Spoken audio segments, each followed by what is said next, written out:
Welcome to Seek, Go, Create. We redefine success in leadership, business, and ministry by sharing topics, stories, and conversations that allow us to rethink how we live, work, and lead. This is Tim Winders, your host. Most of you know by now, I live in an RV, and this is an image of the RV behind me. If you're watching this, if you're listening in, I am in the RV today. I've had some recent episodes that we recorded in an actual home. I'm excited to be back in the RV now. Before we get to our guest today, I want to ask one big favor is for you to, as soon as you finish listening to this episode, go to seekgocreate.com. That's seekgocreate.com and just check things out that we've got there. We have detailed show notes. We have resources for every episode. We have information that I think will bless you and help you really get the full benefit of all that we do here. But here's one big favor before you leave the website. When you go over to it, at the very top, you should see a bar that says add your email address to get bonus content and never miss an episode. Please give us your email address. We won't blow up your email inbox or anything like that, but we do have bonus content. We've got workbooks. We've got other things for every episode that we do, and you're going to want to participate in that. Plus, we have been known to give away some stuff to people that are on our email list, like t-shirts, mugs, and other cool things like that. So you want to be part of the Seek, Go, Create community. So make sure you go do that as soon as you finish listening today. We appreciate that and look forward to connecting with you over there on our website. Today, we have Jessie Lee Perez as our guest, and I'm excited to speak with her because her bio is awesome. Her book is incredible. She's got a great story, and we're just going to have a fun conversation. Let me go through her bio here, and then we're going to start chatting here. Jessie has worked or served in 16 foreign nations. A seasoned business analyst. I just dropped my notebook, so I'm gonna back up. All right, let's start the bio again. For those of you on Facebook, I told you this is behind the scenes here.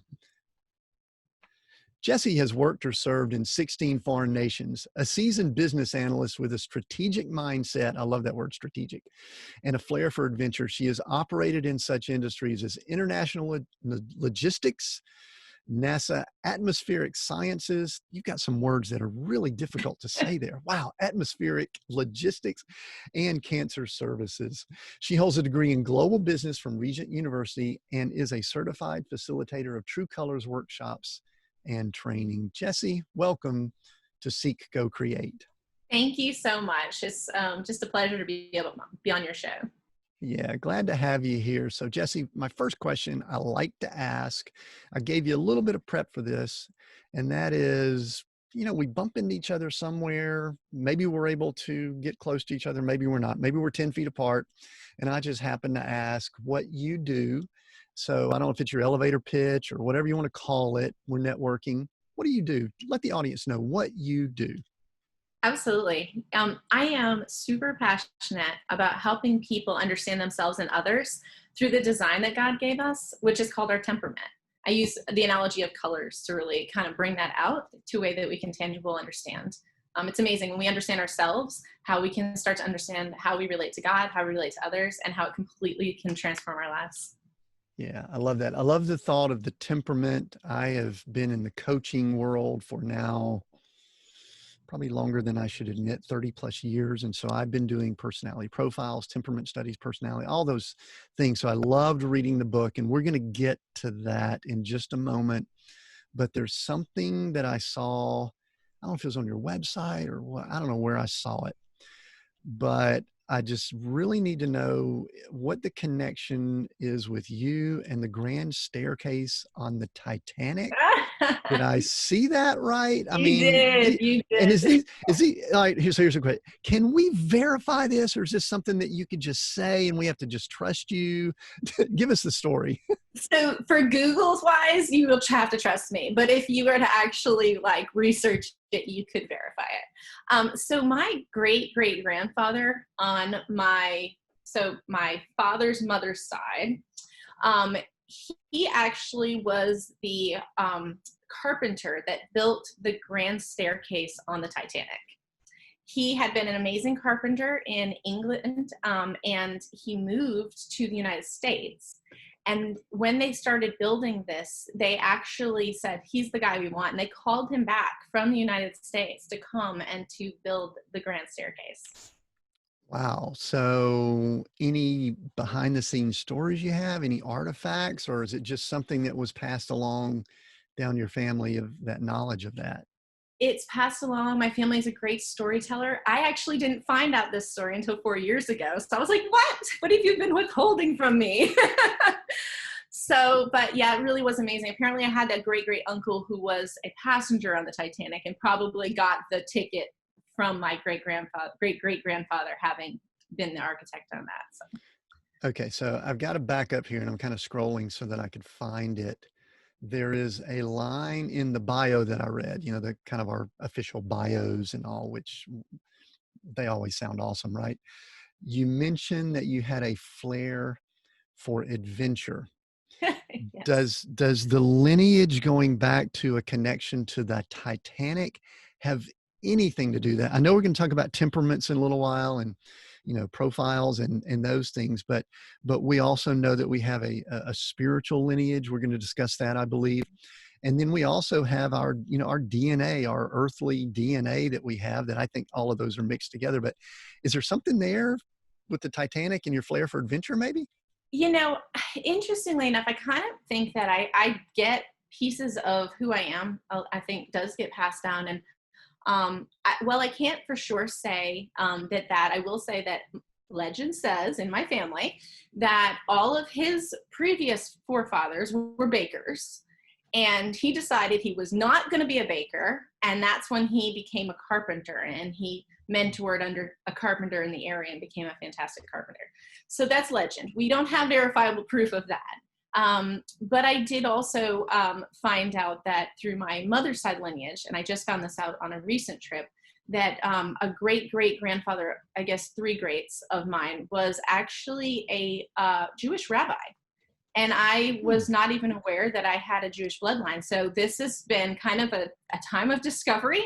And I have pieces from all different sides coming in, helping me to understand where my family came from. Wow. We've actually recently done some of the DNA testing, and I don't know how to say this, but it was less than exciting.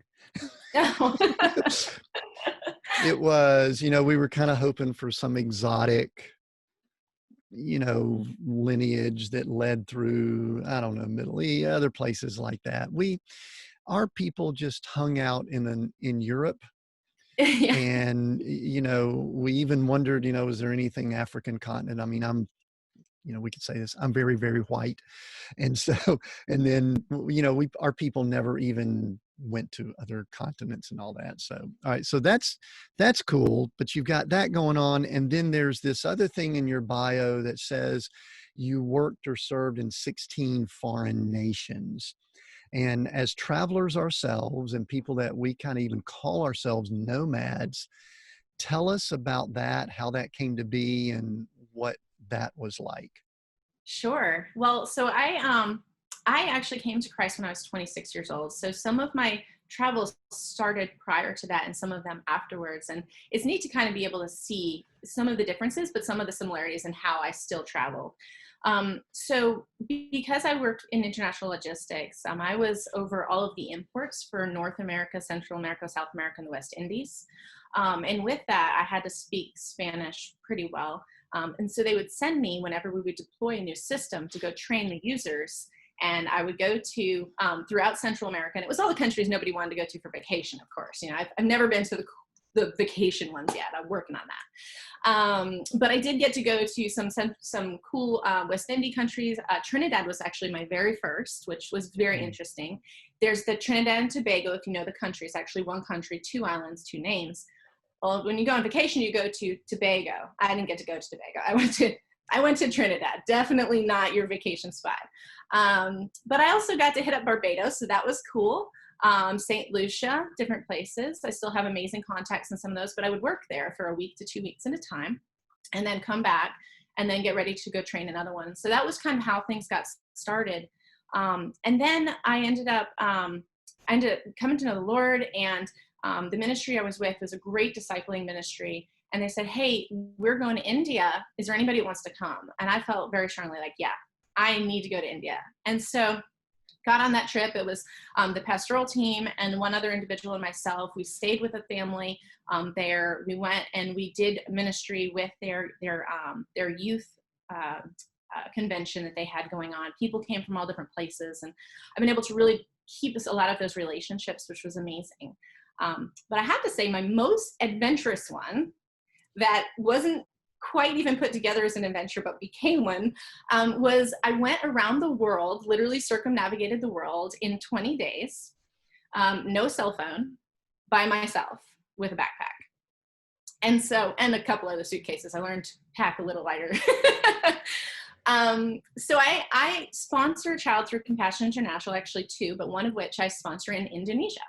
And so I wanted to go and meet her. I just started sponsoring her. And I said, I'm going to go out that way. I'm going to go to Indonesia and meet her.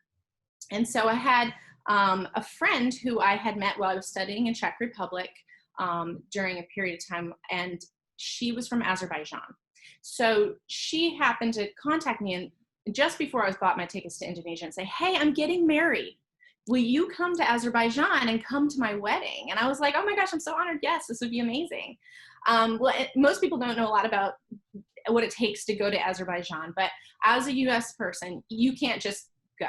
You have to have a visa, and you can't get a visa unless you have a formal invitation letter from somebody who lives there. And then like the visa I got was like 4 days. So like technically 3 days, but 4 days on dates. Oh, that was like the max. So for anybody who doesn't know a lot about where that location is, it's smack dab between Russia and Iran. It's this teeny little country on the Caspian Sea. And so 5 years ago, 6 years ago, that wasn't exactly like where people were thinking they wanted to spend their their 4 days. But I was like, man, this is going to be amazing. So I got a one-way ticket to Azerbaijan. And then once things kind of started getting closer, I said, okay, now I got to get a ticket to Indonesia. Ended up going through Dubai and then Malaysia and then Indonesia. And then from there, flew through Taiwan, LA, and then back to Washington, D.C., where I had flown out of. And I know that we certainly don't have time to tell all of the stories on that, but I'll tell you, getting out of some of those countries and getting back into with visa situations was God ordained blessed, because there was no way that it should have worked out. Yeah. And that was at a time, we're recording this in fall-ish of, not sure when the actual episode will release, but we're in fall of 2020 when the world has changed. Again, it changes often, and travel, it's kind of hard to even imagine doing that right now, isn't it? Yes, absolutely. Absolutely. Yeah, just because of what's going on, because we've traveled also. Well, that I actually, and we're going to go to talking about temperaments and things related to your book, but I believe that there's a stretching or an expansion that occurs when people travel. Totally. And I would love for you, and I'm just going to maybe kind of throw the softball over to you and let you hit it however and wherever you would like. Talk about the benefit. Listen, there are struggles with travel. There's no reason for us to go into it. Just getting in and out of countries is difficult. What to carry. We travel light also. Everything we own's in the RV that's right behind me here. And so we travel fairly light. But talk about the benefits of just going to other places, getting outside of maybe our comfort zones of where we live, where we grew up, and what people can learn, and maybe even speak to someone who hasn't traveled much to encourage them. Did I give you enough to kind of work with there? Absolutely. Absolutely. As you're describing that, that's kind of my dad. Like, he doesn't have a passport. Like, he's never been anywhere outside the United States, and I've just invited him to join me in 2 years to go on a trip to Southeast Asia. And he said yes, which to my amazement. But what it really speaks to is he's seen what has happened to me from traveling and how I've been stretched, how I've been grown, what I've learned that I wouldn't have learned had I not. And what it amounts to is talking to people who have lived in a completely different environment with completely different world views than we have. We think that this is how the world is, and for our perspective it is. But when we go to another place, it's not about whether something is truth or not truth. It's just literally about, like, I know how I go and wash my clothes. I know how I go to the grocery store. I know what my customs are when you're walking down the street. But when you go to another country, it can be a completely different story. I had one of the things I did love about traveling by myself is that it would force me to talk to people. When you travel as a group, you'll notice that whatever your group speaks is what you'll speak. Whatever your group talks about is what you'll talk about. And you'll notice things, but you won't really engage as well unless you're very intentional with the people and the culture around you. So if you are going to travel as a group, which I highly recommend if you haven't done before, be intentional to try the foods. Be cautious. Don't go just, eating all street food, because sometimes your digestive system can't handle it. But try something that you've never tried before. Try to learn a few things in their language and try to converse that way. Try to ask questions of them about, like, what does it look like when, like, do you go grocery shopping? Do you have hot water in your house? Not like to be prying, but just to learn. We think that hot water is standard, but most of the world doesn't have hot water. A lot of the world doesn't have running water. And so, these things that we take for granted as how people do life is not how most people do life. And it'll really not only make you value and appreciate what you have more, but it'll also give you a framework to speak from with a much larger knowledge base than you would have had before. Yeah, that's good. And I had a follow-up question, but I think I want to ask this first. Before we hit record, you mentioned that you're currently in Nashville, but you were from Maine, because I was trying to see if we were going to need a translator since I'm originally from the South. Hopefully we're doing okay. But you mentioned you were originally from Maine, which that's also something that we don't often run across. Let's just say that. There's not a lot of people that say, I'm from Maine. So tell us a little bit about growing up in Maine. I don't know how long you were there. I don't know if you're there just formative years or for a long time, if your family's still there. I think you said they might be in the Northeast. And what I like to ask, and I know I'm piling on here, but I like to let you speak at length, is maybe one of the best things from growing up there, and maybe one of the challenges from growing up wherever you grew up. So tell us about that. Absolutely. I grew up in a very small town in Maine. The entire school was elementary, so kindergarten through 8th grade, less than 200 students. And that was for the entire town. We had one stoplight, and it got put in when I was around 6. And it was out in front of the Walmart, because we didn't have a Walmart either until. And it was a big deal. Did everybody just kind of stand around and watch the stoplight being put in, or? Well, we were like, okay, we have to stop for Walmart. Like, this is weird. Like, and I guess it probably wasn't until I was more like 10, because Walmart wasn't there until then. But yeah, no, I grew up in, my parents didn't have a lot of money. Okay, my parents didn't have any money. They had a trailer that they had towed in, and half of it was probably falling off. And then they built on sides, and they built on an addition. The entire place was heated with a wood stove that my dad actually cut the wood to put in the wood stove and then sold some. And we didn't have running water until I was 6 years old, actually. And so we had, in Maine, a metal pump out in front of our house that you take a bucket to, and you'd pump it like you see in the old-fashioned farms. So in the wintertime, you made sure you're wearing a glove, otherwise your hand would freeze to the handle. And you'd take that inside, and then you'd heat the water over the wood stove to get hot water for baths and things that my mom would put in a big metal bucket. My original bedroom was actually over in the bathroom, because we didn't have a bathroom, because we didn't need a bathroom. We had an outhouse because we didn't have running water. So we had bunk beds built over our tub. And that's where my sister and our bedroom was. So like, we had a very different life than what you would expect in the United States in this, these centuries. And so one of the things I would say, though, is that that's not common life in Maine. A lot of people have running water. Most people do. Most people have, things inside their houses and live in regular houses. But, my dad, he was like kind of a minimalist, and on top of not having a lot of finances, they just did with what they had. And so that's how I grew up. Little did I know that my one day God, who I ended up coming to know in such an amazing way, was actually preparing me from the time of birth to be able to meet and work with my husband, who came from a rural village in Guatemala with a very similar structure and even more poverty. I would have never seen that coming, right? But I was there until I was 14 years old. And we had a whole farm. We had our own chickens. We had our own, my mom spun wool at a spinning wheel, which, the circle thing, the prick your finger, thing. and she still knows how to do that. And like, who knows, one day that might come back again. I would love to be able to spin well.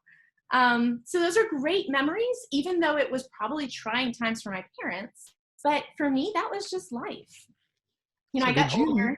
Mm-hmm. Yeah, one quick question related to that. There's a lot of that. First of all, your dad was minimalist before minimalist was cool, because Right.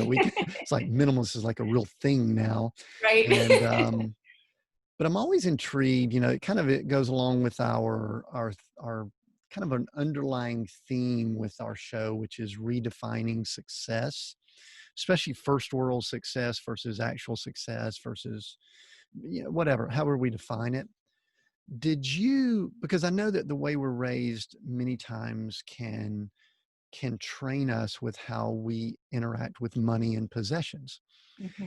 And I'm just curious, and we'll keep going, but I'm just curious at this stage, were you aware of the differences between the way you were growing up versus, say, I know you're in a small school, so you may not have seen a lot of it. And I know there was television and things like that. I mean, we're not going to act like, you were, somewhere secluded, but I guess, were you aware of the differences between the way you were growing up, which was much simpler than others? I mean, running water, I'm not going to ask your age, but I can tell that you're most likely younger than me, which means that running water was fairly prevalent in most parts of the world in the 60s, 70s, even the 50s and beyond before then. So anyway, well, talk about the awareness of you. I mean, was it anything where you kind of said, no, I'm not going to live that way, I want this? It doesn't sound that way to me. And I think it wasn't, my age, I was very content to be playing in the rocks in the driveway and the sticks in the woods. I mean, I love my mom got us, I got a pony when I was 5. And so my pony was like the coolest thing in the world. And you had a pony. It's like, you really had a pony. Yeah, I did. Well, I told my mom when I was 4, I wanted a pony. She goes, "Oh no, you can't have a pony. You're too little. You have to be at least 5 to have a pony." Well, I didn't forget that. And like, when I turned 5, I was like, "Mom, you said when I was 5." And she's like, "Oh my gosh, I never expected her to remember that." And now I'm like, I've sucked myself into this. So, but yeah, for me, I thought it was, fine. What I didn't know though, is that my friends didn't. And so I was about to run into a very major divide that really kind of turned my life a little bit upside down. Because when my friends would come over, they were not okay with how I lived. I didn't know that it was a problem. And so eventually they stopped coming over, and I didn't know why. And then between that and my parents coming into a decision to divorce when I was 6, those not making friends and that situation kind of took my happy little world and flipped it on its head. And so really, you talked about what are the struggles from where I grew up. And one of the struggles was that it was a small town. And so I grew with a little bit of anger, and that kind of snowballed. And people stopped liking me. Well, once you lose friends in a small town, like, there's nobody else to go make friends with. Like, that's it, So I was there until I was 14, and most of it was friendless. And I remember I would cry because I had no friends. And I would get, I got welcomed in by some people, but they weren't friends. They were people that were doing the good things, and they will welcome anybody. And so I knew they weren't real friends. And I wanted to break out. And in the time that I said, this isn't okay, I need to change, was when I was in 8th grade. And I said, Mom, I said, I want a fresh start. I want to be able to do good in my life, and I can't do that here. And she took me really seriously, and she moved myself and my sister and her, and they went to Virginia, where my grandmother lived. And my life started over. And it was really, I'm really grateful that a lot of times, when a kid says something like that, it's like, you don't usually move because of a child, but I'm really glad she did. And I think that it was a very good thing. Yeah. So some foundational things occurred when you were in Maine that were obviously positive, negative, and that's everybody. Everybody has that Yeah. situation. And so you moved along in your development. At what stage did you begin the work you were doing, which is, the international logistics, the big words I mentioned earlier, atmospheric sciences and things like that. So obviously that moves into your collegiate and other things that you got from your degree at Regent and things like that. Tell us a little bit about that, because Absolutely. here's what I'm wanting to do. Let me tell you exactly what I'm doing so that there's what's his motive. When someone writes a book about temperaments, I want to understand a good bit about their temperament and their background, because I'm going to ask some tough questions in a little bit about the temperaments and things, because I've gone on a lot of evolution and roller coasters with my thoughts and theories about it. So I don't know if you're excited or you're shaking. Either way, we're going to have fun with it. But so tell me about that stage where you're learning and moving into maybe your assignment and what the Lord has for you to do with your life. And then we're going to get to the book part. Absolutely. This is really exciting question and answer for me, because I really want people to listen, because no matter what they think their plan is, God has a plan for you. Okay. And so I was working for a dentist's office and I got laid off. I couldn't actually, might have been fired, but it wasn't fired for good reason. So I said laid off. It just sounds better. I was in a transition. I was like moving That's from one right. place to the other. It's like, I was young and moving on to my next assignment. So I had been out of work. I needed something. I was getting desperate. So I'm just going to go to the temp agency. I just need something to hold me over. So I went to the temp agency. They had nothing in the medical field. So I said, I'll take whatever you have. And they gave me a 2-day paper pushing job with a logistics company in the collections department. I said, whatever, I'll take it. It's something. So I got there. But what did I do? I pushed that paper with excellence. I moved those things through so fast. They're like, can you stay for 3 more days? I was like, 3 more days of money. Absolutely. And so I just kept on doing that. But what it was they saw the excellence in my service. And when we read the Bible, like, God tells us to serve in excellence. He doesn't just say, go serve your church in excellence. He doesn't just go say, serve in your ministry. He says, serve in excellence. This is in everything you do, right? I didn't even know the Lord yet, but I was operating in his principles. And when we operate in his principles, they work. They're his principles. So what happened was they ended up saying, hey, come join our customer service department. So I joined their customer service department. They had no training documentation. I ended up learning it and then saying, I'm going to build on for the next people. So I created their training program, not because I got paid to do it, but because it didn't exist. And I saw a gap and I said, this needs to happen. Well, then they started developing their own system for, like, a software system for this. It's a huge the third largest logistics company in the world, owned by France, right? A company in France. And so they were just developing their own system. I was working the system. I kept finding the bugs because I'm this customer service person, right? So there's this IT role that opened that said, hey, we need somebody to fill this. I said, well, I've never done IT before, but I know your system. So I applied for it. So don't be afraid to jump and reach for things, because the worst that somebody can say is no. And no doesn't actually set you back. No just says it wasn't your door, and that's okay. And so I reached for it. They said, why should we hire you? I said, because I know your system. I'm giving you good ideas anyway. And so they hired me. What they didn't know is that about 2 months earlier, before I even knew God through Jesus, I believed there was a God. I went out on my back porch. I looked up and I said, I wish I could just tour the world with a backpack and a dime in my pocket. But I took the responsible course, and here I am stuck. Then I get hired to this position. Within a month, they are paying me to go to all these countries and teach this software. literally watching this prayer answered. But it's not with a dime in my pocket and a backpack on my back. They're paying me to sit in nice hotels, to be picked up in nice transportation, eat at the restaurants that are my choice restaurants, like amazing things that I never, ever thought. And this was literally months after this prayer. Then fast forward, I get recruited to work at NASA, which was across the river, because I put a resume on Monster. Remember those days when Monster was cool, right? And That you know, said, one thing I have to interrupt here is like, yeah.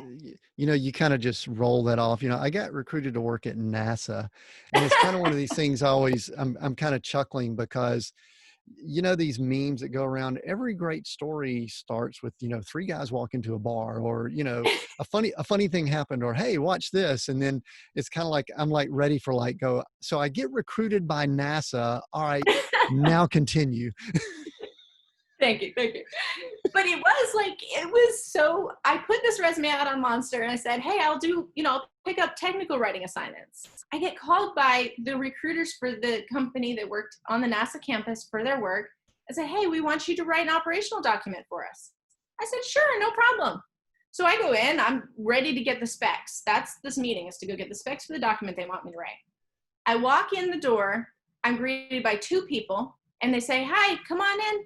Well, before we get started, they say, we've looked at your resume and we've decided that we don't want you to write documents for us on the side as a contract. And I'm thinking, okay, then why am I here? They say, we want you to come work for us full-time permanently. Oh, and this is why you want to work for us. And they spent the next hour telling me how great it was to work there. And, oh, by the way, how much would you like to make? So I said, oh my gosh, I've never been asked this question before. So I doubled what I was making and gave him a number. And he said, I think we can make that work. I was like, okay. I'm trying to inside I'm going, boom, right? But I mean, this was an environment and a situation that I never even heard of, you know? And so I left that meeting going, I don't know if this is real or not, but if it is, I'm all in. And if it's not, boy, that was weird. Wow. But it was real. They hired me. And within a week, I had just given my life to the Lord by moving over to that side of the water. And within a week after giving my life to the Lord, my manager walked out the door of his office. And I don't know if you've ever heard the voice of God come through somebody, and you just knew that wasn't that voice of that person, but that was the Lord. He spoke, he said, it's time for you to go back to school. By the way, I had not had a degree at that time. I had no degree. I had started school, ended up having to drop out because of a back injury. And so I said, wow, okay, I'll go to school. And that's when I ended up finding Regent and started school. So I was literally in the midst of my career when I took on full-time school while I was full-time in work. And I did my degree while I was working on my career. Wow, that's impressive. I was sitting here writing down 4 words that I was going to. This could be a tough question. I feel very confident that you could handle this question. One of our sub themes, or really our main theme with what we do here, is we talk a good bit about redefining success, because there's a definition of success that many people have, society has, culture has, and we've already talked about different cultures and how that stretches us. But I think redefining success would be cool for me to ask about right now. And also, I'm going to kind of throw things into it, like when we have expectations in life, because it sounds like, listen, I'm all for goals. I'm all for, writing things down, write the vision down, all those things. But my guess is none of that happened with you here from the story. Now, unless we're missing some things, but you sort of got fired. Let's go ahead and call it like maybe you got fired. And then all of a sudden, a few weeks later, you're working with excellence, which doesn't make sense for someone to be fired that also works with excellence. So let's talk about redefining success. And you also said there was during a time in there, I may be getting the logistics wrong, but that you came to the Lord and you lifted up a prayer and said, Lord, I need something. So redefine success, expectations, and answered prayer and unanswered prayer. Talk about those as it relates to this whole thing you've just woven for us. Does that make sense? Did I give you too much to go there? Can you work with that? I think I can kick it off. I think that I'm going to kind of break it into two parts a little bit, because one side is the answered prayers and unanswered prayers. And I really want to start with something that I don't think is a way that we think about our walks with the Lord, particularly in the first world of churches. I think that a lot of people think that it's not until we give our lives to Christ and we start doing everything that God can do anything with us. But what happens when we look back at how Jesus told people to come with him? He didn't go to the fishermen on the side of the water that day and say, believe in me, and then you can follow me. He said, follow me. And they believed along the way. And so when we talk about that walk with God, a lot of times he says, follow me, before we even actually know that we're following him towards that place where we're going to say, God, I'm yours. And I watch how, if I unravel my life, he was courting me along the way and taking those pathways and closing certain doors for me to route me along a path that would get me to where he is. And I think if we're honest with ourselves, a lot of us can say that, particularly if for those of us maybe get saved later in life, like, wow, like, look at the pathway that I had to meander down.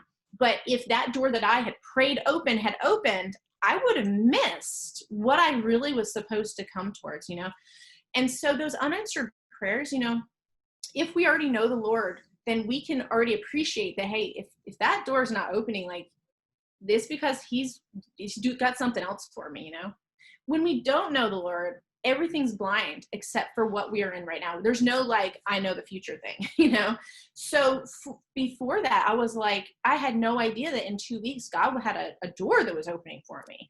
When I said, God, like, I just believe that there's somebody up there and that you're in charge of stuff. And I just wish that this would happen. And he had put that in my heart because he had a plan for me. I think that, sometimes we think, hey, the scripture, it says, that he'll give us the desires of our hearts. We want to be like, oh, well, I'm going to have a desire for a really nice sports car, and like, God, you can give it to me because it's the desire of my heart.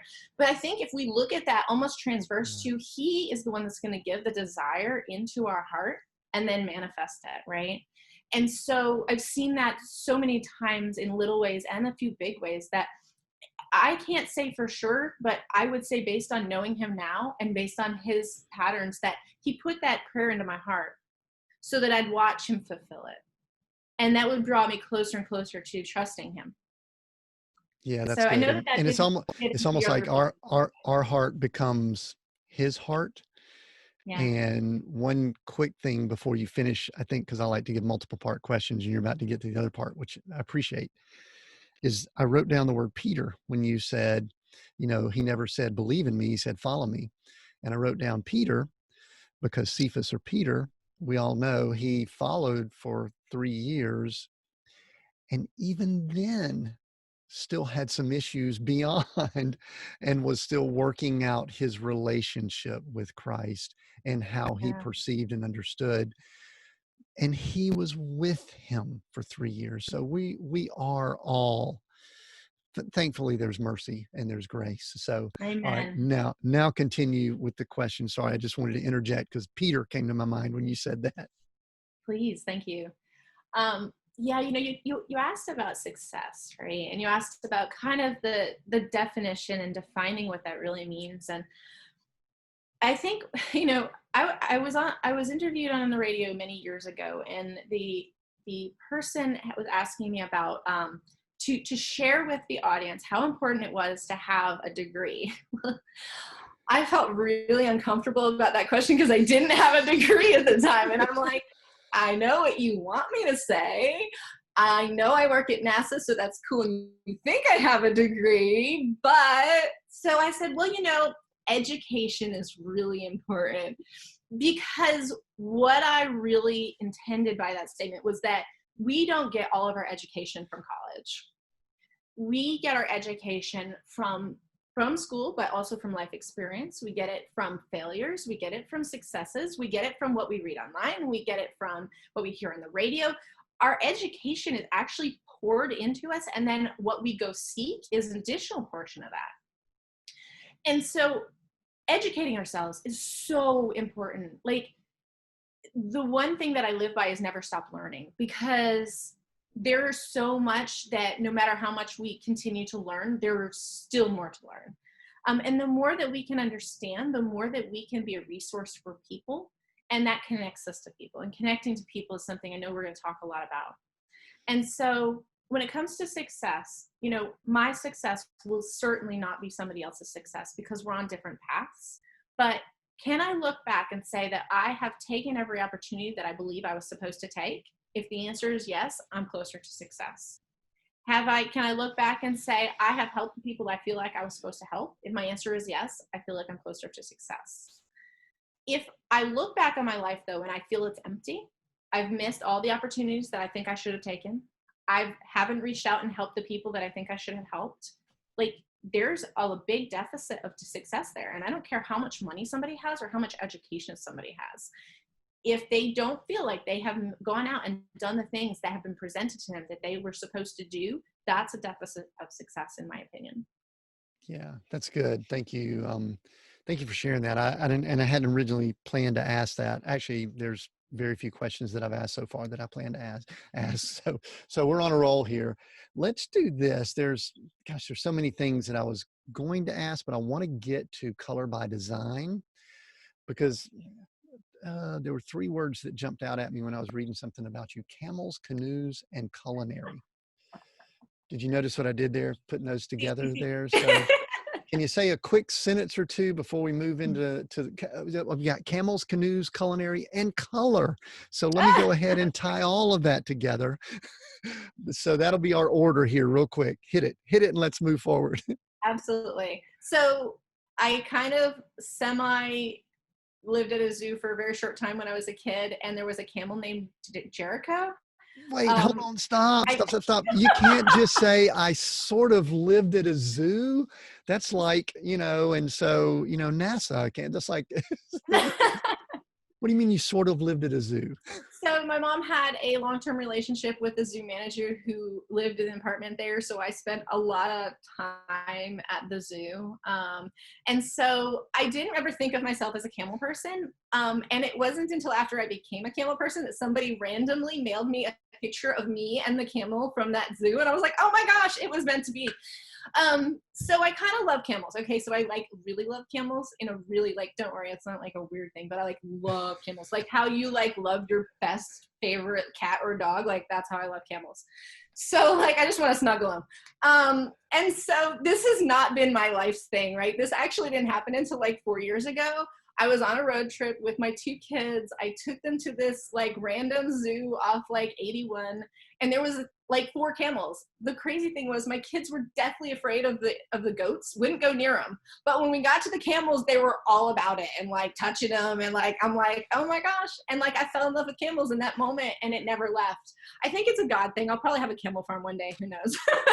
So, and I'm sorry, one more quick question is, and you could give this a 1 word. Was it really, really cool to sort of live at a zoo, or was it not really that cool? It was really, really cool. We actually raised Bengal tiger cubs in the apartment for 5 months. So. Wow. Okay. All right. We're getting off track here. All right. Canoes and culinary, then color. Yes. So everybody has a place of peace, right? And so if you don't know what that is, I just challenge you to go out and try new things and find it. For me, it's being on a quiet water in a canoe or a kayak. I can just, even saying it, I can feel the peace just come over me. That's my place of peace, I'm a half introvert extrovert, and so that's my introvert place. And then culinary. Well, I've just kind of always liked to cook. I learned from guys, so I didn't learn any of my cooking skills from women, which is kind of neat. And I can pretty much put together anything, and I wing it. I can go from a recipe, but I never follow it. And it usually comes out right. There's very few that I won't give people to eat, and there's yeah, so I love to cook. My wife does too. I appreciate and I take advantage of it. I, this is probably bad to say, I eat just to kind of keep going. And fortunately, I have her around to kind of help out with that. So, anyway, but I'm always intrigued on how things fit together. All right, let's transition to color by design. I want to read the subtitle here because I think it's important. What you do, what, why you do what you do, think what you think, and care about what you care. So tell us a little bit about the formation of the book, why it came to be, and then we're going to kind of go into some of the details and kind of teach some people some things. We're going to recommend they get the book, of course, but so how'd the book come about? Why? Why the book? Absolutely. So this is the book itself. So you have an image. And essentially, I had, while I was working for a hospital company, they really invest in their employees. And one of the things they feel is very important is that their teams work together as teams. Instead of calling their employees, they actually call them colleagues. And that's very intentional for their culture because they want everybody to understand that you're part of this process. You're not just somebody here doing a job. And so they had us take this session called True Colors. And so I was really never into the whole temperament or personality test thing, right? I mean, I did Myers-Briggs and it told me great things about myself. It was really accurate. But like, then what do you do with it? And I'm such a logical person that if like there's no then what, I kind of like, okay, that's enough. You know, I did it once. I don't need to do it again. So they really said, you know, we want everybody to do this. I went to the class. They had us fill out the assessment. And then they had us get into our groups based on what our assessment said. And so I went to the green table because that was my leading color. Well, then she started, the facilitator started asking us questions for us to answer in each of our groups. And when the people at my table started answering, it was literally as if they were in my head. I was like, you are answering this verbatim the way that I would have said it. And I was blown away in two ways. Number one, like this thing is like really, really accurate. But number two, for the very first time in my entire life, I didn't feel weird. I always felt like an outsider. But sitting at that table for the first time, I felt like I'm made this way on purpose and I actually belong. Like I'm supposed to be like this. And there was so much freedom in that. And then I realized that like, gosh, this is something that people need this. This is more than just an assessment. This is something that literally can transform somebody's life. And so I asked to get certified. They certified me and I started running these workshops in corporate environments. The funny thing is though that, you know, I couldn't just provide this facilitated workshop to everybody, right? There's only me and, you know, however many facilitators out there. And it wasn't just helping me at work. It was helping me in every area of my life. I said, I need to get this in the hands of everybody. And the best way to do that is to write a book on it. I didn't actually know I was going to be writing a book so I'm going to like dive into something kind of personal. So for like a whole year, God used to talk to me a lot while I was on my knees. Now, a lot of people think that means praying. No, for me, I was cleaning my floors. On my knees, cleaning my kitchen floor. And every time I'd get down there and be scrubbing, God would like speak to me. And I'd be like, okay, Lord, this is my spot. Apparently I'll just like clean a lot more. And so one day, literally out of nowhere, it was like it dropped. He's like, you're going to write a book. I was like, I'm going to write a book. Okay, I'm going to write a book. But there was nothing else with it. So I was like, what am I going to write a book on? And so later, as I was drawing the kid's bath, like it just occurred to me, I'm like, I'm going to write a book on True Colors. Of course I am. This is how to get it out there. And it just like, it was instantly like reaffirmed in my spirit that that's exactly what I need to do. And I set out a plan and I said, I'm going to write through this time period. These are going to be my time of the day that I write. I'm going to be off on this day and this day, not going to write on those days, give myself a break each week. And I committed to my plan and I saw it through. And within 9 months from the date that I said, I'm going to write a book to the date that it was published was 9 months. It was like my baby. And the funny thing was that when I started writing, I had a 1.5-year-old and a 3-month-old at home. And I was literally on my first day back at work from maternity leave. Wow. So you did not have massive amounts of extra time or free time. Free time's like a myth, right? free time is what you make of it. If you prioritize something, you've put it in your time. There's no time that's actually free. Well, one thing I wrote down here is if you want to hear from God and write a book, you need to clean your floors on your knees and draw your kid's bath, because that's obviously Absolutely. when you were getting some inspiration and doing some talking there. So, all right, so let's do this so that the listener can go along with the conversation. Give an overview of what the colors do and generally are. It's interesting. I'm an engineer by training, and I have done personality profiles. I've given them, done DISC, all of those, taken them multiple times, taught it, all of those things. And the colors is one that I have not been a part of that much. And I'm also wondering is if my temperament doesn't sit well. I mean, I'm not really visual. I am not really colors. I mean, my children, my family jokes. I wear black shirts all the time, and I don't really believe in fonts. If it's not Times New Roman, or we call it Tim's New Roman, why? What's the point? So I don't know. I don't know if the colors analogy or the colors references help for certain temperaments even, but give us an overview. You could explain that. You could say, no, Tim, you're wrong. They're for everyone, but maybe some, it ministers to them more. So give us some origins of the colors and what they mean. Absolutely.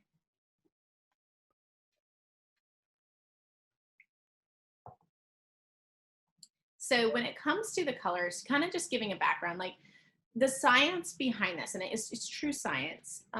It's not new.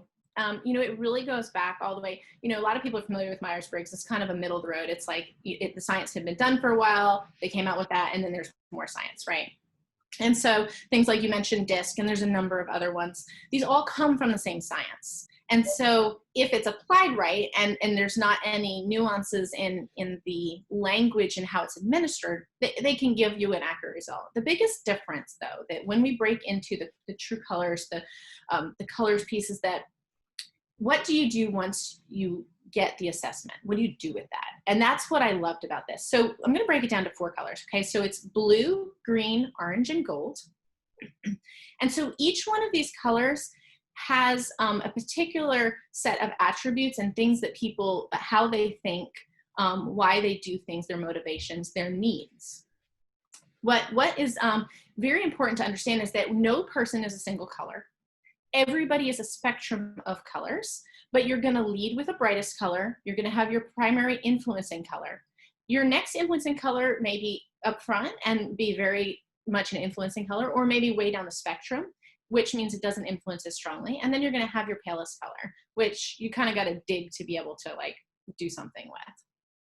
So when we talk about this, it's important to know what our brightest color is and our influencing color, because it's really going to be the factors of why we do what we do. And so when you say things like, you like black shirts, you like to have things, your Times New Roman, Tim's New Roman, you probably like the consistency of your simplicity, that your RV, that there's not any like unexpected things. You probably don't like a lot of change in your life. You like to know the plan. And you probably keep a great schedule. And so this speaks to me that you probably have a very high gold, because gold is the one that, they don't like a lot of change. Change is uncomfortable. They're fine with, exploring as long as there's a plan for the exploring, and they know, what's going to kind of happen along the way. Golds are going to be great for like those things that are black and white. So rules, they are typically rule followers. They are typically the ones that will help keep other people accountable to rules. They also are, I guess, when it comes to that one completely escaped me, but essentially what it amounts to is like they're the organized people. And so that would be pretty accurate. I love control. But you're right, we like to plan. One of the things I have learned is that when we don't have a plan, like we're, within a pandemic, we had planned on, traveling and doing things, and we kind of got locked in. We weren't sure what was going to go on. So So that was interesting. I will tell you, I'm a rule breaker, so I don't necessarily fit with that. A lot of the rules they're attempting to implement right now with all that's going on in the world, I would be one that doesn't participate very well in those. And maybe it's because I don't like being told what to do. It's maybe a little out of control for me. So yes, you're pretty dead on about 85% there. That would then be your influencing color. So whatever your goal, your gold may be leading, but your influencing color is going to come right in and shake things up a little bit, which is why it's important to know your whole spectrum. And so let me ask you about your rule breaking, because this is going to be kind of a little bit of a tell. Do you tend to break the rules because you need that, you're not going to tell me what to do, I'm going to do what I want, plus it's fun to break the rules a little bit? Or is your rule breaking because of the logic side that kicks in and you're like, logically, that doesn't make sense, so I'm not going to follow that? I would lean towards the logic Okay. because, I guess we can get controversial right here. I am not a huge fan of wearing masks, and it might be a little bit rebellious, but it's also just some data I've studied, and I think we're hoping something works and it doesn't. So yeah, maybe a little bit of both. How about that? Okay. Well, I have to have you take the assessment and you tell me. Okay, that's good. That sounds good. So, but yeah, so, kind of going into the other colors, the Yeah. orange is the one that is the rule breaker. They're the ones that are like, hey, let's go have some fun, because everything for orange is about the fun, the sparkle, the big, the bang. They love to be the, I the think like. I think when I read, I was thinking I was in that gold orange area when I was reading through. So you're probably correct. Okay. All right. Yeah. So, they don't like to have a schedule necessarily. They like to be able to kind of fly by the seat of their pants. But, like every color has so many good qualities. And then they also have the shadows, which are the things that maybe in other people's perspective, don't look so good, So how we look at whether or not this is a good thing is really going to be like, how's it used? Right. And so, when we go into the green, so they're the logical ones. They're the, they want to know stories based on data.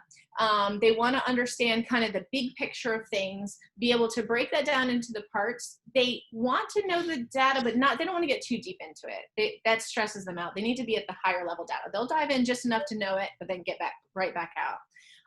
But like they take emotion out of the decision making. They're really ones to, when it comes to like spending and stuff, it's kind of neat because each color spends differently.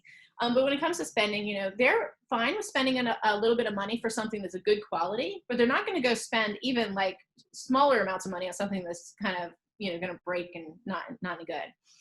And then you've got your blues, and they're the relationship builders. They're the, like, my friends are my family. They're the, everything happens for a reason. Like there's this connectedness in them that is, just really kind of awesome. I am not a high blue, so I just really value that so much when I see it in other people, because I can play on it, and I can let it come out of me in ways that I don't naturally generate. So, but yeah, they're the ones that, like, they tend to wear their emotions on their sleeves. Sometimes they say, they feel like maybe, they get too compassionate or empathetic, but really, like, that's a gift. And so being able to kind of manage that as a gift is a beautiful thing as well. Yeah, all right, great description there. There's a couple things that I wanted to do here, and I've actually got my highlights from the book here that I'm looking. Yeah, I think I highlighted a lot of orange stuff and gold when I was going through it. The one thing about me on the blue, though, is that I do love to connect. I'm kind of a connector, Yeah. but not necessarily the emotional portion of it. And it's kind of a funny thing. I mean, obviously we live in an RV, but we like to plan our spontaneity. So that's kind of, we like to plan that out. There were, and I guess this is maybe a little bit more foundational items before I get into a few other questions. There were about 4 or 5 books that to me were classics that you referenced as sort of things you used. One was, let's see here. You've got Strengths Finder, 5 Love Languages, Crucial Conversations, and then one of my all-time favorite books, How to Have Confidence and Power in Dealing with People. And those were kind of 4 books that were in your, I guess, your bibliography. But, you don't have to mention any one of them or anything like that. But that's kind of an interesting combination that you kind of referenced that you pulled into. How did that come to be? And those books, kind of an interesting combination there. Yeah. Well, when it comes to looking at our colors, like this is a makeup of who we are, right? And so we're going to want to understand who we are when we're dealing with people in love areas. We're going to want to understand who we are when we're understanding our strengths so we can go out and do amazing things in corporate America or whatever we're called to do, right?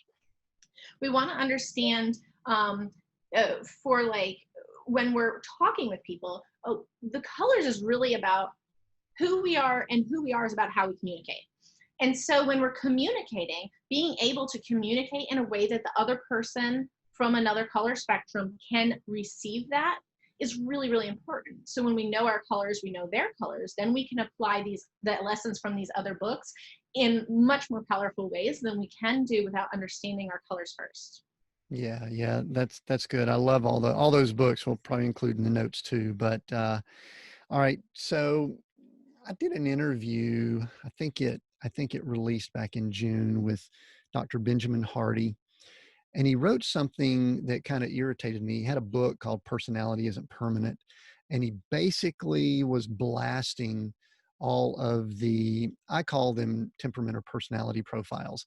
And I was like, I was really irritated by it. I'm not going to give the punchline on it, but I'm going to ask you, do you see any downside with people being labeled certain ways with any of these, but specifically let's talk about the colors that you have. What could be a negative that someone could take from these? I've got some thoughts, but I'd love to hear it from you.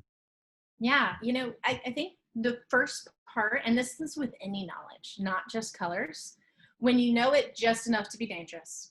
That can go for karate, that can go for politics, that can go for anything. You know it just enough to not have the context to be able to speak to it fully, and you start making assumptions to fill in the rest of your knowledge base. Because as people, we want a picture, right? And so if we only have 6 puzzle pieces to a 20-piece puzzle, we're going to fill in what we don't know, and that can be dangerous. Because what it can do is say, oh, gosh, the gold people, they're really structured and organized. Maybe they're too rigid.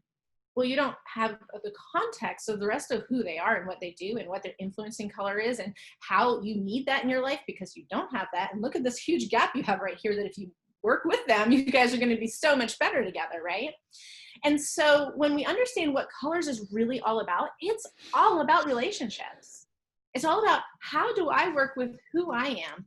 Find what you have that is such a value to who I am, and how can we work together to fill those gaps that we have within our own, spectrums. Yeah, that's good. I guess so related to that is what I used to see when I would do and teach and facilitate like the disc profiles is my personality was a high D at the time, and driver, all that type stuff. And I would notice that sometimes when I would take the test, I would get this is me kind of opening up some not so good about my personality, is I would get pretty boastful and cocky and arrogant about my profile, as if maybe it was better than others. Now that's an issue I've dealt with, hopefully. And then I also noticed some people would own it maybe a little bit stronger than they should. You address that really well in the book. And you address it, I believe, because of the spiritual aspect that you bring into the book. Can you talk a little bit about that as we're starting to get close to our wrap up? This is maybe the first encore before we move to a couple more, but because you bring in the spiritual aspect to this and, identity and some things like that. Talk about that, because to me, I think that was very important and a great takeaway. Yeah. So, I think there's kind of 3 edges to this, right? There's the who we are versus the how we are. There's the how God fills our spectrum. And then, there's the other piece of kind of understanding, excuse me. Yeah, and related to that, I'll even throw in this, what was Jesus? What color would Jesus have been? Yes. Yes. And there's that, right, that other piece that, we're all a spectrum of parts, right? Yeah. And so, as you call out, what color would Jesus have been? I love that, because the answer is 100% of every color. Because when we look at who Jesus is, right, he's 100% man and 100% God. Well, in our numbers, those don't work out, but when we understand what that really is and what that speaks to, it speaks to his completeness, that there's no lack in him, right? And so when we look at our spectrums, and I've got a chart that's actually in the book that kind of shows like mountains, right? And the tallest mountain being your greatest color, but it still doesn't go to the top, because our total 100% is broken down into percentages across the 4 colors. So no color can be 100% because no color is 0. So when it comes to Jesus, Jesus is 100% blue, 100% green, 100% gold, and 100% orange. He's literally lacking in nothing and able to fulfill every single part that we lack. So if I am 19 in green, 17 orange, 9 blue, 6 gold, or whatever my spectrum is, I have huge gaps in different parts of that. But when I come in and say, God, I surrender, I'm yours. When I go into an environment and I need to use my blue that's maybe only at a 9, I can walk into that confident, because it's not my blue that I'm relying on. It's God's blue. And I can walk in there and say, God, you just take control. And I cannot tell you how many times I've seen blue come out of my mouth. I am not blue, but I watched it happen and I knew it was God's blue. And there's so much power in that, because what it tells us is that I can never be good enough on my own. God built us in personal relationship to be able to kind of come together and fill those gaps. But even together, we're still going to have gaps. It's not until he comes in to fill us that we really become whole. Yeah, we have a lot of followers of Christ listening, but probably we have some that may not be. There's a term that we hear called being led by the Spirit. It's kind of a churchy word at times. It's scriptural, but it's a churchy word too. Is that what you just described? Is that a practical application of being led by the Spirit? It absolutely is. It really is. So many times we get into an environment and maybe we don't have exactly what we need to be able internally, we haven't had either the right training or the right temperament to be able to meet that other person we're about to do a transaction with at the right level. But when we surrender and say, God, I want you to work through me, that literally leads us. And there are so many times that, we'll speak words, and when we speak them, it's the arrangement of them. It's not what we would originally say. It's not what we would naturally say, or the tone that we use. It's curbed as it comes out of our mouth. You can almost feel it changing, and it hits the person right where they need it. It brings them in. It brings us into a safe place so that they can go through that conversation. And it really is really amazing. It is one practical application of that, I would definitely say. Yeah, that's so great, Jessie. What if someone were to read this book, what is one thing you would really want them to take away from the book? And then we're going to wrap up with a few questions here. That I would say that when you learn to speak color, you're not only setting yourself up for success, but you are becoming part of a community to build other people for success as well. Because the more people that can speak color, you can take away false assumptions that even if you're holding false assumptions against somebody else, you can come into places of forgiveness because all of a sudden you understand them. You understand their motives. So often we hold grudges because of things we interpreted were intended, but may have never been. So when we can see what they intend because of how they think, all of a sudden you're like, oh my gosh, all these years I thought that person was mean, or all those years I thought that person was just, the class clown, but this is how they think. And I never saw that before. And it will completely open your eyes. You'll never see people the same again. Yeah. And I think I would hope that we could all agree that that is what our world needs more of now. So anyway, well, thank you for writing the book. I enjoyed it. I highly recommend people get that. So how can they find the book? How can they connect with you if that's one and the same, or if you want to give us some of your coordinates? Go ahead and tell us now. We'll include it in the notes also. Absolutely. So you can reach me and all the things I'm doing, including a link to the book on my website, which is jessieleeperez.com. Jessie's with an I-E. So that's one way. Also, the book's really available anywhere books are sold online. And there's a few bookstores that also sell it in local areas. Only Virginia has one called Book Bin, and there's a few others. But yeah, if you just go to Jessie, Jessie, Lee, Lee, Perez.com, then you'll have a link to the book, as well as any way to contact me, reach out to me. Even if you just have questions, I'm very available. Good. Thank you for that, Jessie. We'll include that down in the notes. What's next for you, Jessie? Well, I am not one to sit still, as you can probably tell. So, I started breaking into a new space within the space. So I'm actually working on a Bible study that explores the colors of the people in the Bible.